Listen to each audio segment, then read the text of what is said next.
what exactly is the nature of the K-12 curriculum? The nature of the K-12 program, the educational curriculum will have an additional 2 years instead of just 10.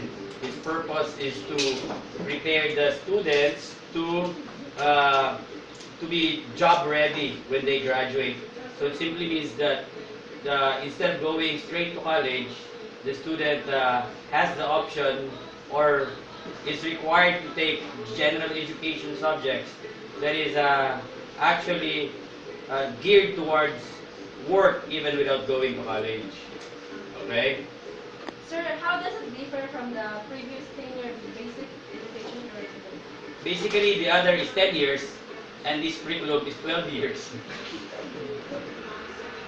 the the old curriculum was was just a preparatory for college, but this new curriculum is actually a standalone curriculum, meaning that when you graduate high school, you have technical skills and then you are ready to join the workforce without the necessity of going to higher education.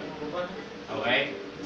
Sige. Sir, how will K-12 help in ensuring employment for our graduates? Well, it's very simple. Once you graduate high school, you are already equipped with the skills and the technical knowledge of your chosen field.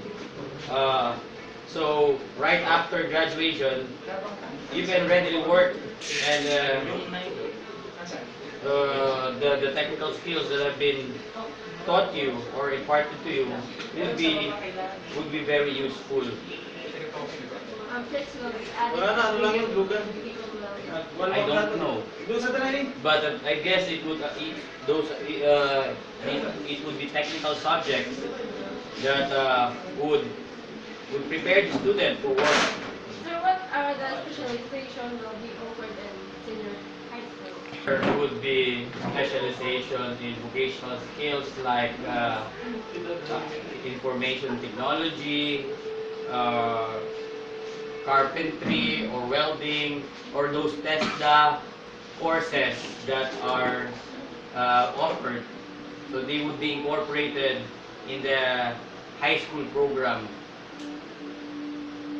Sir, do you think teachers will be burdened by additional teaching program due to the K-12 curriculum? No, the government will hire new teachers to compensate for the new students or the volume of students that will be studying high school.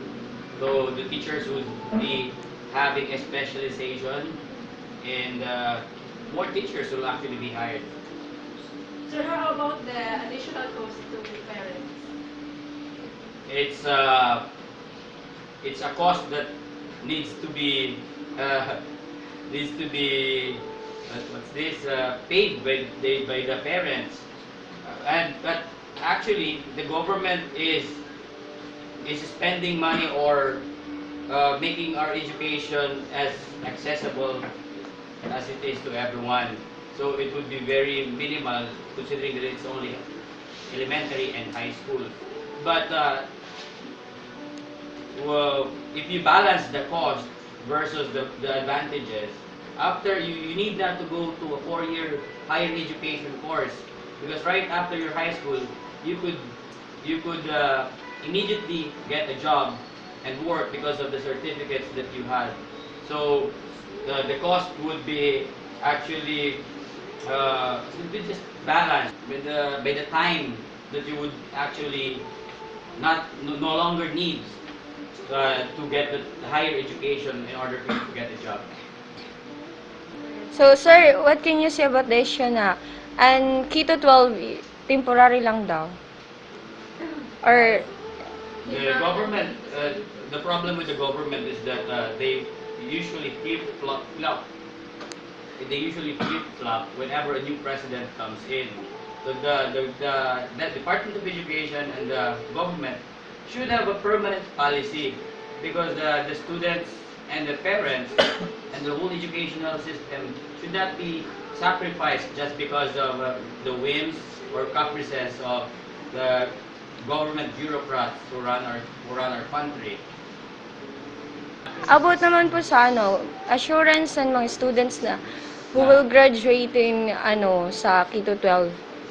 Mayon po ba sila mga assurance sa good education or after graduate ba pag-graduate nila sa K-12?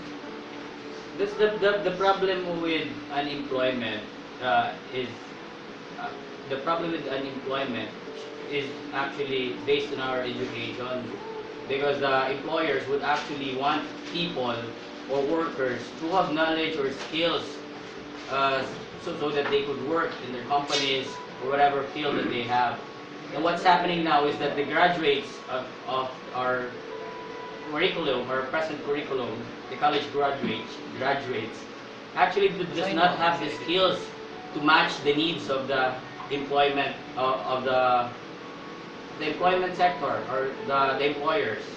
So uh, with this new program, because the students would be readied for work as to their chosen fields, they would definitely have a safety net to catch them when the time when they graduate.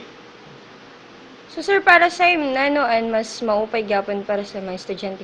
And may K-12 or after 4 years or 12 years, diretso dahil sa college. For the students, it would actually be good to them if they finish their education in 10 years and go straight to college. But for the country as a whole and for our future, the 12-year preparation would be beneficial in the long run, as it would give us more leverage. It would nurture the students more, and it would develop our students to think, to have skills, to acquire technical skills that everyone needs. So in the long run, the country would benefit. So will the students.